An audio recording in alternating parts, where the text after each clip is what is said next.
तीसरे श्लोक में लिखा गया है, प्रदोषे दीपकः चंद्र, प्रभाते दीपकः रवि, त्रैलोक्ये दीपकः धर्मः, सुपुत्रः कुल दीपकः। बच्चों, जब हमारे आसपास अंधेरा होता है तो हम दीपक जलाते हैं और दीपक जलाते ही चारों ओर प्रकाश ही प्रकाश फैल जाता है, रोशनी ही रोशनी हो जाती है। तो दीपक जिस प्रकार से वातावरण को रोशनी से भर देता है, इसी प्रकार से कई अन्य चीज़ें हैं जो भी हमें रोशनी देती हैं। कौन कौन सी हैं वो चीज़?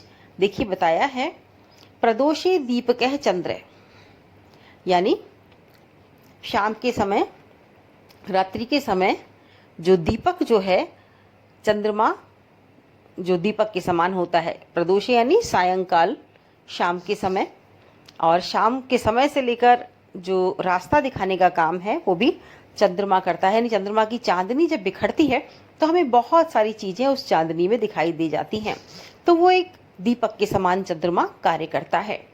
कहते हैं प्रभाते दीपके रवि, और प्रभात के समय, सुबह के समय में जो दीपक होता है वो होता है सूर्य, यानी सुबह का हमको ज्ञान कराने वाला, और प्रातः सुबह के समय जो हमें राह दिखाने वाला, और हमें सब कुछ जो कुछ भी दिखाई देता है वो सूर्य की रोशनी में ही दिखाई देता है, तो वो हमारे लिए दीपक के समान होता है।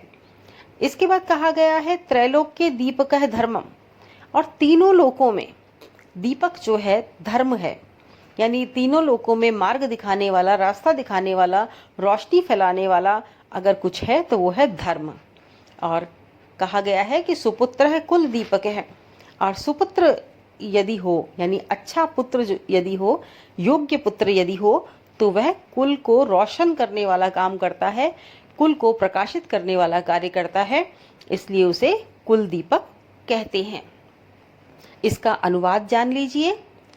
प्रदोषे सायंकाल में चंद्रमा दीपक के समान है, सुबह के समय सूर्य दीपक के समान है, और तीनों लोकों में धर्म दीपक के समान है, और सुपुत्र, अच्छा पुत्र, आज्ञाकारी पुत्र कुल दीपक के समान होता है।